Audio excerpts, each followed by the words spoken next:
আসসালামু আলাইকুম। ভালো আছেন? এখন কি করবেন? এখন এর মধ্যেও মনে করেন যে ভালো মনে করেন থাকাই লাগবে। আরে গরু ছাগলের কি কষ্ট হয়ে গেছে। তো তোর পাশেই পানি, মানে এই পুরা চরের ভিতরে একদম পুরা পানি। কোনো বাড়িতে এমন কোনো বাড়ি নেই যে বাড়িটা না শুকনো আছে। যাচ্ছি হচ্ছে আপনার যমুনা নদীর একটা চরে। চরটার নাম হচ্ছে আপনার বাটিচর। ওই বাটিচরে যাচ্ছি। তো বাটিচরে আপনার প্রচুর বন্যা, যমুনাতে অনেক পানি হয়েছে। তো বাটিচরের প্রায় প্রত্যেকটা বাড়িতে নাকি পানি ঢুকছে শুনলাম। ওইখানকার মানুষের নাকি সেই রকম দুর্দশা। তো আমরা এখন রওনা করলাম বাটিচরের উদ্দেশ্যে নৌকা দিয়ে। তো দেখি কি অবস্থা। আমি শুনলাম ওইখানে মানুষ মানে বন্যার কারণে নাকি মানে ত্রাণ দিছে গতকাল। যে ভাবলাম যে ত্রাণ দিছে তার মানে তো অবশ্যই মানে সিরিয়াস, দুর্দশাটা একটু বেশি মনে হয়। তো ভাবলাম যে যাই, আমি নিজেও একবার দেখে আসি আর সবাইকে একবার দেখাই যে আসলে কি অবস্থা। এই চরের মানুষগুলার আসলে বন্যার সময় আসলে এই মানে এই এক আধ মাসের মধ্যে একটু ঝামেলাটা খুব বেশি হয় পানির জন্য। কারণ এখানকার আর কি সবার বাড়িতে পানি ঢুকলে কি অবস্থা হইতে পারে আপনার তো সবার আর যাই হোক একটা আইডিয়া আছে। তো আমরা প্রায় চলে আসলাম। এখানে আমরা নৌকা দিয়ে নামবো। এই জায়গাগুলো একদম শুকনা ছিল, আমি এখানে আগেও আসছিলাম, জায়গাগুলো একদম শুকনা। তো এখানে নামি দেখি কি অবস্থা, কতখানি পানি।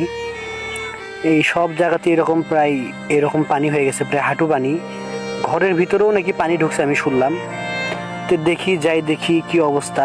রাস্তাঘাট সারাটাই একই অবস্থা, সব দিক দিয়ে পানি। এই সব দিক দিয়ে মানুষ চলাচলের রাস্তা ছিল। এখানে পানি একটু কমই দেখা যাচ্ছে। একজন মানে বউ মানুষ কাপড় ধুলো এখানে। তো ওই বউকে আমি জিজ্ঞেস করলাম যে কীরকম অবস্থা আপনাদের, মানে এই বন্যার পানিতে আপনাদের কীরকম কষ্ট হচ্ছে।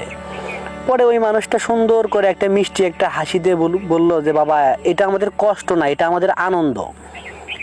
পরে আমি কি বলেন আনন্দ, মানে সবাই আপনাকে মানুষ ত্রাণ দিয়ে যাচ্ছে, আপনাদেরকে আপনারা বলেন আনন্দ।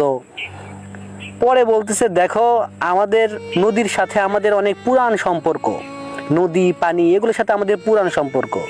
তো তোমার বাড়িতে এই পুরান একটা সম্পর্কের মানুষ যদি বছরে একদিন ঘুরবার আসে, তো তুমি কি সেখানে রাগ করবা? পরে আমি তার লজিকটা শুনে আসলেই ভাবলাম যে হ্যাঁ ঠিকই তো। এই দেখেন এইখানকার কি অবস্থা, বাড়ি ঘরের একদম ওই যে পুরো আঙিনাতে পানি। এই যে কি অবস্থা, হাই হাই আল্লাহ। তাড়াতাড়ি পানিগুলো না নামলে কষ্ট বেশি হবে। যে গোয়াল ঘরের ভিতরে হালকা ছ্যাপ করিচ্ছে, মানে গরু রাখার মতো অবস্থা নেই। কিছু গরু, আমি কথা বললাম, কিছু গরু নাকি এদের এখানকার যে বাটিচরের কিছু গরু নদীর ওই পার করছে। আর যাদেরকে সম্ভব হয়েছে কিছু জায়গা রাখার জন্য, সেই এদের এখানে আমি আসি একটা জিনিস খেয়াল করলাম যে ঘর বাড়ি একটু নিচু হইলেও মানে গোয়াল ঘরটা একটু আপনার উঁচু আছে। মানে নিজেরা ডুবে যায় জায়গা, কিন্তু গরু যেন না ডুবে। গরু যাতে মানে এরা গরু নিয়ে খুব মানে অ্যালার্ট। কারণ এদের সব থেকে মানে চাষাবাদ তো একটা লক্ষ্য একটা আছেই, আর একটা হচ্ছে দ্বিতীয় ওদেরই টার্গেটই হচ্ছে আপনার গরু। আর যাই হোক মানে গরুর দিকে এদের ফোকাসটা খুব বেশি। গরু নিয়ে এরা খুবই মনে করেন যে গরুর খুব যত্ন করে। এদের গরুর চেহারাগুলো অনেক সুন্দর, ভালো ভালো খাবার খাইতে হতে। তো চলেন দেখি এই ঘরের ভিতরে কি অবস্থা। একটা ঘরের ভিতরে একটু দেখা দরকার যে আসলে, খালি তো বাইরেই দেখলাম, ঘরের ভিতরে কীরকম পানি হয়েছে। দরজাটা খুলি, আমিও দেখি, আপনারাও সবাই দেখেন আর কি অবস্থা সেটা আমিও ভাবি, আপনিও ভাবেন। খালি করুণ অবস্থা মোটামুটি। মানে বাড়িতে কোনো মানুষ আর এখানে থাকতে পারে না, ঘর দরজা তালা মেরে থিয়ে মনে করেন চলে গেছে। তবে আমি ঘরের ভিতরে বলেই ঢুকছি, না বলে ঢুকিনি, আন্দাজে এক বাড়ির মধ্যে ঢুকবো এভাবে, তো বলেই ঢুকলাম। তো দেখি যে একদম ঘরের ভিতরেও একই অবস্থা, একদম মানে কঠিন অবস্থা। এখন তাড়াতাড়ি পানিটা না নামা পর্যন্ত আসলে ওমার ডিম ছেড়ে দিছে। আমি জিজ্ঞেস করছিলাম ওই ভাইকে, কি ভাই ডিমগুলো কি ভাসিয়ে দিচ্ছেন কে? পরে কই ভাই এগুলোর ডিম বাওয়া ডিম, মানে ওই ইয়েকে দিছিল, মানে মুরগিকে দিছিল ইয়ে করার জন্য। পরে এইখানে আসে দেখি যে সাপ। এখানে আসার পরে আমি সাপ দেখছি 3টা। তো 3টা সাপ দেখছি মোটামুটি। মানে সাপের জন্য একটু ভয়টা একটু বেশি, কারণ সাপ কামড় দিলে ঝামেলা। তো আরেকটা নৌকা আসলো, এই নৌকা দিয়ে আমরা একটু সামনে দিয়ে একটু মনে করেন যে একটু ঘুরতে যাব, দেখি সামনের কি অবস্থা। এইখানে আসলে ঘুরতে যাওয়ার জন্য মোটামুটি মানে একে তো ভিজে যাওয়া লাগবে, আর 2 নাম্বার নৌকা করে যাওয়া লাগবে। তাই ভাবলাম যে একজনের নৌকা নিলাম, নৌকার বইটাটা আমি ধরলাম, নৌকা আস্তে আস্তে চালাইতেছি, যাই দেখি সামনের দিকে যাই কি অবস্থা। হাই হাই হাই হাই রে, মানুষের কি করুণ অবস্থা। দেখতে থাকেন, আমিও দেখতে থাকি কি অবস্থা। খালি কলার গাছ দেখা যায়, আর তাছাড়া আর মোটামুটি আর কোনো কিছুই দেখা যাচ্ছে না। চতুর্পাশেই পানি।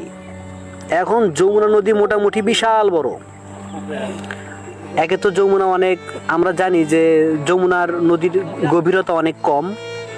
তো এইখানে যে ত্রাণের কথা যেটা আপনাকে বললাম, তো আমি একজনকে জিজ্ঞেস করলাম যে ভাই ত্রাণে আপনাদেরকে কি কি দিছে। তো পরে বলতেছে ভাই আমাদের ত্রাণে দিছে হচ্ছে আপনার 10 কেজি চাউল দিছে, 2 কেজি আটা দিছে, 2 কেজি পেঁয়াজ দিছে, 1 কেজি চিরা দিছে, 1 লিটার তেল দিছে, সয়াবিন তেল, আর হচ্ছে আপনার আরেকটা যেটা দিছে সেটা হচ্ছে 5টা ওর স্যালাইন দিছে। তাছাড়া মোটামুটি আর কোনো কিছু দেয়নি। যা দিছে আলহামদুলিল্লাহ তাতেই খুশি সবাই, মানে মোটামুটি যাই পাইছে অনেক ভালো পাইছে। আর আরেকটা কথা ভাই, আপনাদের জন্য খুব কষ্ট করতেছি যে সবাই মানে গ্রামের এই অবস্থাগুলো দেখার জন্য। তে যদি আমাদের এই চ্যালেঞ্জ মানে আমাদের কাজ কামগুলো যদি ভালো লেগে থাকে, আমাদের ভিডিও যদি ভালো লেগে থাকে, আমাদের সাথে থাকলে আমরা এরকম নিত্য নতুন আরও অনেক সুন্দর সুন্দর ভিডিও আপনাদেরকে উপহার দিতে পারবো। তাই আমাদের সাথেই থাকুন, আমাদের পেজটাকে ফলো করুন এবং কি আমাদের ইউটিউব চ্যানেলটা অবশ্যই সাবস্ক্রাইব করুন। আসসালামু আলাইকুম ওয়া রাহমাতুল্লাহি ওয়া বারাকাতুহু।